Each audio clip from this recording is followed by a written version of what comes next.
నమస్తే, నేను మీ హరిత. 15 సంవత్సరాల క్రితం ఆయన ఒక సాధారణ లెక్చరర్, కానీ ఇప్పుడు ఒక రియల్ ఎస్టేట్ కంపెనీ ఓనర్. ఆయనే ఎన్ఎస్వై తెలంగాణ డెవలపర్స్ చైర్మన్ సాగర్ల నరసింహ యాదవ్ గారు. వారితో మాట్లాడదామా? సార్ నమస్తే. నమస్తే మేడం. నమస్తే. లెక్చరర్ ఉద్యోగం వదిలేసి రియల్ ఎస్టేట్ రంగంలోకి వచ్చారు. 15 ఇయర్స్ బ్యాక్ చాలా హ్యాపీగా ఉన్నారు కదా లెక్చరర్ ఉద్యోగంలో. చాలా కూల్ గా ప్రశాంతంగా ఉంటుంది. రియల్ ఎస్టేట్ అంటే చాలా టెన్షన్స్ తో కూడుకున్న వ్యవహారం. ఇందులోకి ఎలా వచ్చారు? మేడం మీరు చెప్పింది కరెక్ట్ పాయింట్. లెక్చరర్ జాబ్ చేసేటప్పుడు చాలా ప్రశాంతంగానే ఉంటుంది. కాకపోతే అక్కడ ఎట్లా ఉంటుందంటే అక్కడ ఒక ఎంప్లాయీ మాత్రమే ఉండేవాడిని. నేను కాలేజ్ శ్రీ చైతన్య నారాయణ కాలేజ్లో ఎక్కువ చేశాను ఐఐటి ఫ్యాకల్టీగా. నేను మంచిగా ఎంఎస్సి ఎంఫిల్ క్వాలిఫికేషన్ అది మ్యాథమెటిక్స్. చిన్నప్పటి నుంచి నాకు మ్యాథ్స్ అంటే ఇష్టము. ఆ అభిమానంతో ఒక మ్యాథ్స్ టీచర్ లెక్చరర్ కావాలన్న ఆలోచనతో ఎంఎస్సి మ్యాథ్స్ చేయడం జరిగింది. అలాగే నారాయణ చైతన్య కాలేజ్లో ఐఐటి ఫ్యాకల్టీగా చేశాను. మంచి ప్యాకేజ్ ఉంటుండే. బట్ అక్కడ ఎట్లా అంటే ఓన్లీ మన వరకే వస్తుంటుండే, మన కుటుంబం వరకే కొద్దిగా వస్తుండే. సరే ఇంత తెలివి ఉంది కదా, బిజినెస్ వస్తే ఇంకా కొద్దిగా 10 మందికి మన వల్ల. ఎలా అట్రాక్ట్ అయ్యారు దీనికి? రియల్ ఎస్టేట్ అంటే మా రిలేటివ్స్ చాలా మంది ఉన్నారు మేడం ఈ బిజినెస్ లో. కొద్దిగా వాళ్ళ ద్వారా వాళ్ళని చూసి కూడా అట్రాక్ట్ అయినా. కొద్దిగా మనకంటే తక్కువ చదువుకున్న వాళ్ళు కూడా 10 మందికి ఉపయోగపడుతున్నారు, మనం ఎందుకు ఉపయోగపడదు అన్న ఆలోచనతోటి ఈ బిజినెస్ స్టార్ట్ చేయడం జరిగింది. చూడడానికి మీరైతే నాకు చాలా సాఫ్ట్ గా కనిపిస్తున్నారు. దీనిలో బాగా టెన్షన్ ఉంటాయి, ఇంకోటి ధైర్యం కూడా ఎక్కువ ఉండాలి కదా ప్రాబ్లమ్స్ ను ఫేస్ చేయడానికి. ఏమైనా ప్రాబ్లమ్స్ ని ఇప్పటి వరకు ఫేస్ చేశారా? ఎలాంటి ప్రాబ్లమ్స్ మీరు ఫేస్ చేశారు? ఏమైనా చెప్తారా కొన్ని మాతో? అంటే మేడం మనము కొద్దిగా హై వెళ్ళాలనుకున్నప్పుడు రిస్క్ తీసుకోవాలి, తప్పదు. అది హార్డ్ వర్క్ చేయాలి, రిస్క్ తీసుకోవాలి. అటువంటి వాటికి మనం భయపడొద్దు. మనం ఏంటంటే ఓన్లీ కనిపించినంత సాఫ్ట్ కదా మీరు? అట్లా అని కాదు మేడం. కాకపోతే ఏంటంటే చాలా మంది ఓన్లీ బాడీ పర్సనాలిటీ చూసే మనం అతన్ని స్టెమినా ఎస్టిమేషన్ వేయొద్దు. మీరు మాట్లాడుతున్న దాన్ని బట్టి మీరు చాలా కూల్ అనిపిస్తుంది నాకు. జనరల్ గా మెంటల్ టెన్షన్ ఎక్కువ తీసుకోను మేడం. కాకపోతే హార్డ్ వర్క్ చేస్తాను. హార్డ్ వర్క్ చేసినప్పుడు మనకు ఆటోమేటిక్ గా సక్సెస్ అనేది మన సైడ్ అయిపోతుంది అనేది నా కాన్సెప్ట్. ఓకే, అంటే ఎలాంటి ప్రాబ్లమ్స్ అని అడిగాను. మీరు కొన్ని ప్రాబ్లమ్స్ అయితే ఫేస్ చేసి ఉంటారు. జనరల్ గా ఒకేసారి పైకి ఎదగలేరు కదా, చాలా అప్ అండ్ డౌన్స్ చూసి ఉంటారు. ఎలాంటి ప్రాబ్లమ్స్ మీరు ఫేస్ చేశారు? ఫస్ట్ ఆఫ్ ఆల్ మనము మధ్యతరగతి కుటుంబం నుంచి వచ్చిన వాళ్ళమే. ఫైనాన్షియల్ గా కొద్దిగా స్ట్రాంగ్ అవడానికి కొన్ని రోజులు జాబ్ చేశాను. మంచిగా కొద్దిగా ఫైనాన్షియల్ గా కొద్దిగా సెటిల్ అయిన తర్వాత సరే బిజినెస్ చేస్తే మనతో పాటు ఇంకో 10 మందికి ఉపాధి కలుగుతుంది అన్న ఆలోచనతో రియల్ ఎస్టేట్కి వచ్చాము. వచ్చిన తర్వాత మనం ఏదైనా నీట్ గా ఉన్న వాటిని తీసుకోవడం జరిగింది. నేను పెద్దగా డిస్ప్యూట్ ఉన్న వాటి గొడవలు ఉన్న దాంట్లో ఎంటర్ కాలేదు. మంచి నీట్గానే చేయాలనేది ఆలోచన. అంటే ఒక ప్రాజెక్ట్ మీరు సెలెక్ట్ చేసుకునే ముందు ఏం ఆలోచిస్తారు ఎక్కువగా? Main legality madam. లీగల్ గా కరెక్ట్ ఉందా లేదా, అది చాలా ఇంపార్టెంట్. హైదరాబాద్ లో లీగల్ గా మనం లీగల్ గా కూడా బిజినెస్ చేయొచ్చు, ఇల్లీగల్ కూడా బిజినెస్ చేయొచ్చు. ఇల్లీగల్ గా చేస్తే రిస్క్లు ఎక్కువ ఉంటాయి, కస్టమర్ కూడా కొద్దిగా ఇబ్బంది ఉంటుంది. మనం లీగల్ గా ఏం కరెక్ట్ ఉంటుందో అదే. నేను కూడా ఇంత ఎడ్యుకేటెడ్ కాబట్టి అన్ని డాక్యుమెంట్స్ కరెక్ట్ గా చెక్ చేసుకుంటాను. అలాగే నాకు తెలియని పాయింట్స్ ఏమైనా ఉంటే అడ్వకేట్స్ మా ఫ్రెండ్స్ ఉన్నారు, వాళ్ళతోటి సలహాలు తీసుకొని ముందుకెళ్తాం. నేటివ్ ఎక్కడండి? మీ ఫ్యామిలీ గురించి చెప్తారా? నెగిటివ్ మాది Nalgonda district madam. Nalgonda district Chityala mandal, Elikatte village madam. మా నాన్న పేరు చంద్రయ్య, అమ్మ పేరు లక్ష్మమ్మ. మాది వ్యవసాయ కుటుంబం. నాతో పాటు ఇద్దరు బ్రదర్స్, 2 సిస్టర్స్. నేను పట్ల శోభాని మన భువనగిరి నుంచి మా అత్తగారు, మా మిస్సెస్ ఫుల్ సపోర్ట్ ఫస్ట్ నుంచి కూడా. ఫస్ట్ నుంచి అసలు రియల్ ఎస్టేట్ అంటే తనేమో భయపడలేదా? మీకు సపోర్ట్ చేసిన వాళ్ళల్లో మొదటి వ్యక్తుల గురించి చెప్పండి. యాక్చువల్లీ ఎట్లా అంటే madam, real estate negative profile. అసలు రియల్ ఎస్టేట్ అంటే పిల్లలు కూడా ఇవ్వరు జనరల్ గా చెప్పాలంటే. అయితే అందుకోసం ఫస్ట్ జాబ్ చేసిన, అప్పుడు నాకు జాబ్ ఉందనే వాళ్ళు ఇచ్చారు. కాకపోతే మా మిస్సెస్ తర్వాత నన్ను బిజినెస్ ఇంట్రెస్టెడ్ ఉన్నావు, ఒక జాబ్ ఏం చేస్తామని ఆమె కూడా ఫుల్ సపోర్ట్ చేసింది. సపోర్ట్ చేయడం వల్ల మేము పట్టుకున్న ప్రతి ప్రాజెక్ట్ సక్సెస్ అయింది మేడం. అది మా హార్డ్ వర్క్ వల్ల, కృషి వల్ల అది సక్సెస్ అయింది. పార్ట్నర్స్ ఉన్నారా? మీరు సింగిల్? మేజర్ నేనే మేడం, మేజర్ నేనే. ఇంకా ఎక్కడ నాకు డబ్బు జర ఎక్కువ ఉన్నప్పుడు స్లీపింగ్ పార్ట్నర్స్ మా ఫ్రెండ్స్ ఉన్నారు, పెడతారు. వాళ్ళు స్లీపింగ్ పార్ట్నర్స్. అంటే మెయిన్ లీడింగ్ అయితే మనం. మధ్యతరగతి కుటుంబం నుండి వచ్చారు, ఇప్పుడు బాగా సంపాదించుంటారే? పర్వాలేదు మేడం, పర్వాలేదు. చెప్పగలరా ఎంత సంపాదించారు? అలా అని కాదు కానీ, కాకపోతే నేను అనుకున్న దానికంటే మంచి స్థాయిలో ఉన్నారు. ఇప్పుడు మీ కుటుంబంలో, మీ ఊర్లో మీరంటే ఒక గుర్తింపు వచ్చిందా? అట్లా తెచ్చుకున్నాను మేడం.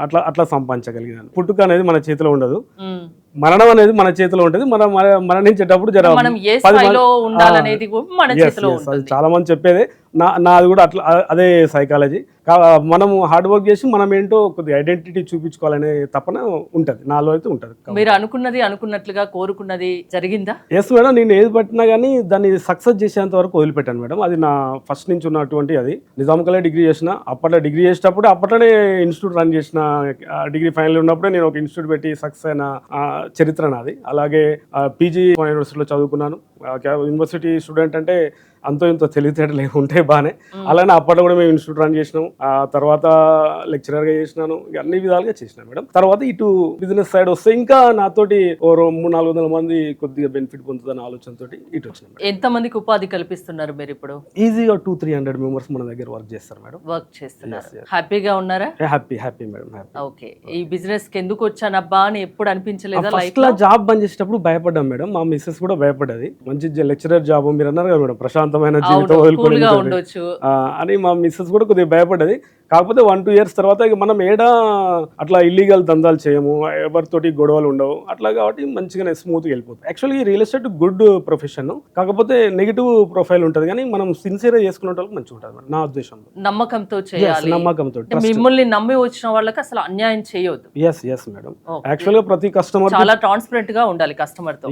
ఎస్ నా కాన్సెప్ట్ ఏంది మేడం అంటే, ప్రతి కస్టమర్ ప్రిన్సిపల్ ని డిస్టర్బ్ చేయొద్దు. ప్రిన్సిపల్ అంటే ఒక 10 రూపాయలు మన ప్రాజెక్ట్ మీద పెట్టుబడి పెట్టి తీసుకున్నాడంటే ఆ 10 రూపాయలు డిస్టర్బ్ చేయొద్దు అనేది నా కాన్సెప్ట్. ఓసారి అది 10 రూపాయలు 10 times అవుతుంది, 20 times అవుతుంది, 5 times అవుతుంది, 2 times అవుతుంది, బట్ బేస్డ్ ఆన్ వాళ్ళ అదృష్టాన్ని బట్టి కూడా ఉంటుంది. సో నా కాన్సెప్ట్ ఏంటంటే పెట్టిన పెట్టుబడి అనేది డిస్టర్బ్ చేయదు. డిస్టర్బ్ ఎప్పుడైతుంది అంటే డిస్ప్యూట్ ల్యాండ్లు మనం ఇప్పించినప్పుడు, మనం డిస్ప్యూట్ ల్యాండ్ కొని వాళ్ళకి అమ్మినప్పుడు, ఏదైనా మోసం చేసినప్పుడు, డబుల్ రిజిస్ట్రేషన్ చేసినప్పుడు అది వస్తుంది.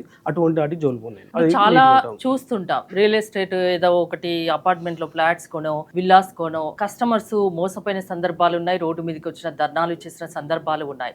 అలాంటి ఇష్యూస్ పై మీరేమంటారు? అట్లా అటువంటి జోలికి పోను మేడం, మీరు చెప్పింది 100% కరెక్ట్. అపార్ట్మెంట్ కడతాను తీసుకుంటారు, అసలు గంటెడ్ మట్టి అక్కడికి వెళ్ళి తీయరు, కానీ కస్టమర్స్ దగ్గర నుంచి అమౌంట్ తీసుకుంటారు. మేము అట్లా ఏం చేయం మేడం. నేను ఇప్పటివరకు చేసిన ప్రాజెక్ట్ ఎక్కడ అట్లా చేయలేదు, ఫర్దర్ కూడా చేయను. ఇప్పుడు ఫర్ ఎగ్జాంపుల్ నేనే ఉన్నాను అనుకోండి, ఒక ల్యాండ్ కానీ, ఒక ప్లాట్ కానీ, ఒక ఫ్లాట్ కానీ, ఒక విల్లాను ఏదో ఒక ప్రాపర్టీ కొనాలనుకుంటే ముందుగా ఏం చేయాలి, ఎలాంటి ఆలోచన చేయాలి, ఏ విధంగా ముందుకెళ్ళాలి, ఎలాంటి కేర్ తీసుకోవాలి? మెయిన్ మేడం, ఇప్పుడు జనరల్ గా అయితే మనకు ఓపెన్ ప్లాట్ విషయానికి పోతే HMDA విత్ రేరా సర్టిఫికేట్ ఉందా లేదా చూసుకోవాలి మేడం.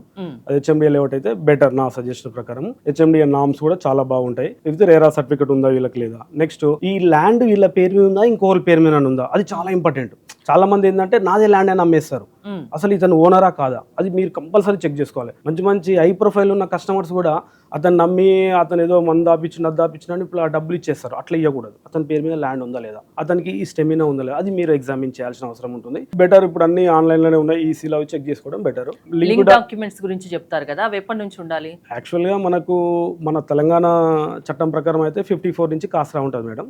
1954 లో అది గవర్నమెంట్ ల్యాండ్, పట్టా ల్యాండ్ అనేది మీకు ఒక MRO ఆఫీస్ పోతే 2 నిమిషాల్లో మనకు అది ఇచ్చేస్తాడు, పేపర్ ఇచ్చేస్తాడు. 54 లో పట్టా ఉంది అనుకోండి, అప్పటి నుంచి 54 నుంచి ఎవరెవరు పేర్లు వచ్చినది అంతా డేటా ఉంటుంది దాంట్లో. మా దగ్గర కూడా ఒక బుక్లెట్ ఉంటుంది, ఆ బుక్లెట్ ఇస్తాం, దాని ప్రకారం ఇది కరెక్ట్ ఉందా లేదా చెక్ చేసుకోవాలి. ల్యాండ్ విషయం నేను చెప్పేది, మేము ల్యాండ్ ని ప్లాటింగ్ కు కన్వర్ట్ చేస్తాం. సో ల్యాండ్ కరెక్ట్ ఉంటే ప్లాట్ కరెక్ట్ ఉన్నట్టే. మేము ఏదైనా కష్టపడి సంపాదించిన డబ్బు కాబట్టి 1-2 సార్లు ఆలోచించాలి. ఆ రియల్ ఎస్టేట్ కంపెనీ గురించి కూడా ఆలోచించాలి, అంతేనా? ఒక రూపాయి మనం పెడుతున్నామంటే అది మనకు ఫ్యూచర్ లో ఎంతవరకు మనకు లాభం తెచ్చిపెట్టగలదు, ఇంకోటి డాక్యుమెంట్స్ అన్ని ప్రతి ఒక్కటి చెక్ చేసుకున్నాకనే తీసుకోవాలి అంటారు. ఇప్పుడు NSY తెలంగాణ డెవలపర్స్ మీ కంపెనీ పేరు, ఇప్పటి వరకు మీరు ఎన్ని ప్రాజెక్ట్స్ కంప్లీట్ చేశారు? మనము అపార్ట్మెంట్ ప్రాజెక్ట్స్ లో ఉన్నాను, ఓపెన్ ప్లాటింగ్ ఉంది మేడం. ఓపెన్ ప్లాటింగ్ లో 14 ప్రాజెక్ట్స్ కంప్లీట్ చేసినాం మేడం. 14 కంప్లీట్ చేశారు. ఎక్కడెక్కడ? ఎక్కువ విజయవాడ హైవే మేడం. మేము ఎక్కువ విజయవాడ హైవే మీద కాన్సన్ట్రేషన్ చేస్తాం madam. Vijayawada highway, Srisailam road ఒక 2 ప్రాజెక్ట్స్ ఉన్నాయి, సాగర్ రోడ్ లో ఒక ప్రాజెక్ట్ ఉంది. మెయిన్ అయితే విజయవాడ హైవేనే ప్రాజెక్ట్. ఇప్పుడు ప్రజెంట్ గా ప్రపోజ్డ్ భద్రాచలం హైవే వస్తుంది, Gowrelli to Valigonda to Yellandu to Bhadrachalam. ఆ రోడ్ లో 2 ప్రాజెక్టులు చేసినాం. టోటల్ మనం 14 ప్రాజెక్ట్స్. NSY అంటే మా పాప పేరు మేడం.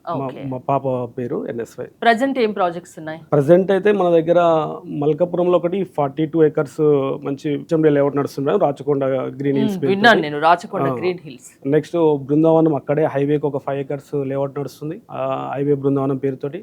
అలాగే ఇక్కడ outer ring road just 1.5 kilometer distance లో రాధాకృష్ణ గోకులం అనే పేరుతో ఒకటి మంచి HMDA ప్రాజెక్ట్. ఫస్ట్ 13 చేశాను, మళ్ళీ ఇప్పుడు 13 చేస్తున్నాను. అదొక 26 acres ప్రాజెక్ట్ నడుస్తుంది. దీంతో పాటు అపార్ట్మెంట్స్ లో కూడా ఉన్నాను మేడం. 3 అపార్ట్మెంట్ ప్రాజెక్ట్స్ ప్రజెంట్ గా రన్ అవుతున్నాయి. ఒకటి హైతనార్ సూర్యనగర్ కాలనీలో 30 flats SN హైట్స్ పేరుతో రన్ అవుతుంది. ఒకటి తుక్కుగూడలో రన్ అవుతుంది, ఒకటి ఎల్బీ నగర్లో రన్ అవుతుంది, ఒకటేమో బెంగళూరు పర్మిషన్ స్టేజ్లో ఉన్నది, బెంగళూరు ఆదిపట్ల ఈ దగ్గర. రాచకొండ గ్రీన్ హిల్స్ గురించి చెప్తారా నాకు? అది మంచి బ్యూటిఫుల్ ప్రాజెక్ట్ మేడం. మన అంటే సరౌండింగ్ డెవలప్మెంట్స్ కానీ ప్రాజెక్ట్ హైలైట్స్ గురించి కానీ కొంచెం డీటెయిల్ గా చెప్పండి. Okay madam. Rachakonda green hills project వచ్చేసి మనకు Vijayawada highway madam. Vijayawada highway Ramoji film city నుంచి జస్ట్ ఒక 10-15 minutes లో డ్రైవ్ లో ఉంటుంది. మనకు 10-12 kilometers ఉంటుంది. హైవే నుంచి 2 kilometer డిస్టెన్స్ ఉంటుంది. టోటల్ అది 41 acre 18 గుంటాస్ means 42 acres almost all. So అది HMDA with RERA certificate madam. అన్ని రకాల అప్రూవల్, అన్ని అప్రూవల్ బ్యాంక్ లోన్ కూడా వస్తుందా? ఎస్ బ్యాంక్ లోన్ కూడా 70% బ్యాంక్ లోన్ కూడా వస్తుంది మీకు. అది మెయిన్ అక్కడ మేము తీసుకోవడానికి ఉద్దేశం ఏంటంటే దాని పక్కకే టీఎస్ఐఏసి వాళ్ళది, ఎంఎస్ఎంఈ వాళ్ళది 1000 acres లో ప్రెసెంట్ గా 1000 acres లో గ్రీన్ ఇండస్ట్రియల్ పార్క్ వస్తుంది madam. Green industrial park already అక్కడ ఒక 1000 కంపెనీల వరకు 1000 కంపెనీస్ వరకు మనకు అక్కడ ఎస్టాబ్లిష్ అయినాయి. ఇప్పుడు వెళ్ళిపోయి చూడవచ్చు. అది యాక్చువల్గా టీఆర్ఎస్ గవర్నమెంట్ ఉన్నప్పుడే స్టార్ట్ చేసింది. సేమ్ యాస్టేజ్ కాంగ్రెస్ గవర్నమెంట్ కూడా దాన్ని కంటిన్యూ చేస్తుంది. సో అక్కడ ఆ డెవలప్మెంట్ చూసుకొని ముందే మేము ల్యాండ్ తీసుకోవడం జరిగింది. అక్కడ అది కంపెనీ వస్తుందన్న ఆలోచనతో దీనికంటే ముందే మేము ల్యాండ్ను తీసుకోవడం జరిగింది అన్నట్టు. దాని ప్రకారమే మనం ఆ కంపెనీ ఎస్టాబ్లిష్ కాగానే మనం లేఅవుట్ పర్మిషన్ తెచ్చినాం. అంటే మధ్యతరగతికి అందుబాటులో ఉన్నదా? ఎస్ మేడం, చాలా తక్కువ రేట్ చెప్పగలరా రేట్? అక్కడైతే మనము 12,666 పెట్టినాం మేడం.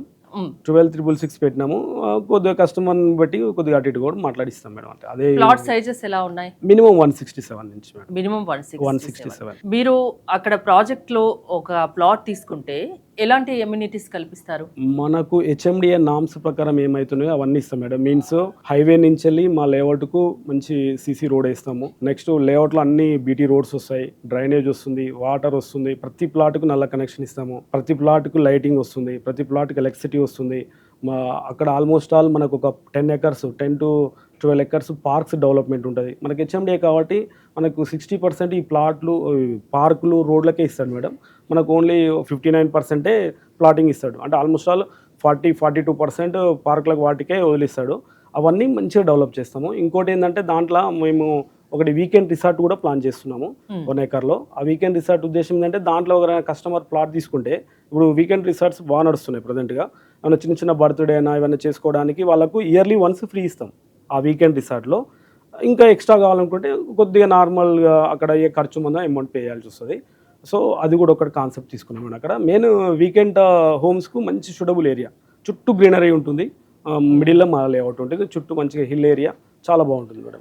ఎలాంటి వారికి ఇది బెస్ట్ చాయిస్ గా చెప్తారు ఈ ప్రాజెక్ట్ రాచకొండ గ్రీన్ హిల్స్? అక్కడ ఎవరికైనా మంచిదే మేడం. ఎట్లా అంటే ఔటర్ రింగ్ నుంచి పెద్ద డిస్టెన్స్ కాదు. ఇప్పుడు నేను తీసుకుని ఒక సంవత్సరం ఆగితే దానికి రెట్టింపు వస్తాయని ఈజీగా వస్తుంది మేడం. ఆ ప్రాజెక్ట్కి వస్తాయని ఛాన్సెస్ ఎక్కువ ఉన్నాయి మేడం. ఎందుకంటే ఆ కంపెనీలు కూడా చాలా డెవలప్ అవుతున్నాయి మేడం. అయితే మీకు చిన్న ఎగ్జాంపుల్ చెప్తా. ఆ ఔటర్ రింగ్ రోడ్ నుంచి అంటే విజయవాడలో ఔటర్ రింగ్ రోడ్ నుంచి జస్ట్ 12 kilometer డిస్టెన్స్. అదే 12 kilometer డిస్టెన్స్ వెస్ట్ హైదరాబాద్ అంటే మన శంకర్పల్లి రోడ్ పోతే మీకు 1.5 lakh పర్ యాడ్ ఉంది మేడం. అంటే అక్కడ మనం జస్ట్ 13,000 ఇస్తున్నాం. అంటే 1.5 lakh తక్కువ ఇస్తున్నారు. ఎందుకంటే ఇంకా అక్కడ గ్యాప్ ఉంది. ఇక్కడ ఈస్ట్ హైదరాబాద్లో కొద్దిగా గ్యాప్ ఉంది. వెస్ట్ హైదరాబాద్ బాగా ప్యాక్ అయింది. ప్రజెంట్గా గ్యాప్ ఉందంటే ఓన్లీ ఈస్ట్ హైదరాబాద్ గ్యాప్ ఉంది. సో అది కూడా తొందరగా ఫిల్ అవుతుందని మా రియల్టర్స్లో నమ్మకం అన్నట్టు, మా 6th సెంటర్ అన్నట్టు. ఎందుకంటే అంత తక్కువ డిస్టెన్స్ లో ఆ రేట్లు ఎక్కడ లేవు. గజం 13,000 12,999 రూపాయలు. ఇప్పుడు కొనుక్కొని ఒక 1 year ఆగినా దానికి డబుల్ త్రిబుల్ అయినా ఆశ్చర్యపోవాల్సిన అవసరం లేదు. సో ఇంకా లేట్ చేస్తే ఇంకా ఎక్కువ పెట్టుకోవడం కూడా. ఎందుకంటే మనం హైదరాబాద్ 4 sides చూస్తే ఈస్ట్ హైదరాబాదే కొద్దిగా ప్రజెంట్గా మార్కెట్ అంటే తక్కువ రేటుకు దొరుకుతున్నాయి, అంటే ప్రతి ఒక్కరు కొనేటట్టుగా దొరుకుతున్నాయి. వెస్ట్ హైదరాబాద్ పోతే చాలా ఎక్కువ రేట్స్ ఉన్నాయి. ఇటు రీసెంట్గా 4th సిటీ పేరుతోటి సౌత్ హైదరాబాద్ కూడా శ్రీశైలం రోడ్, ఆ రోడ్ కూడా బాగా డెవలప్మెంట్ ఉంది. ఆల్రెడీ నార్త్ హైదరాబాద్ కేసీఆర్ చాలా పట్లకే ఫుల్ డెవలప్ చేసిన ఫుల్ పెరిగి ఉన్నాయి. ఇప్పుడు మా ఈస్ట్ హైదరాబాదే పెరగాల్సిన అవసరం ఉంది, పెరుగుతుంది కూడా. ఎందుకంటే సిటీకి వెరీ నియర్. ఇప్పుడు ఇల్లు కట్టుకునేటోళ్ళు సిటీకి దగ్గర కావాలని ఎక్కువ కోరుకుంటారు కాబట్టి ఆ గ్యాప్ అనేది ఫిల్ అవుతుందని మా నమ్మకం. ఎవరైనా పెట్టుబడి పెట్టాలనుకున్నా ఇప్పటికిప్పుడు కొనుక్కొని అక్కడ ఇల్లు కూడా కట్టుకోవచ్చు, ఉండొచ్చు. ఎవరికైనా అది బెస్ట్ చాయిస్. Thank you.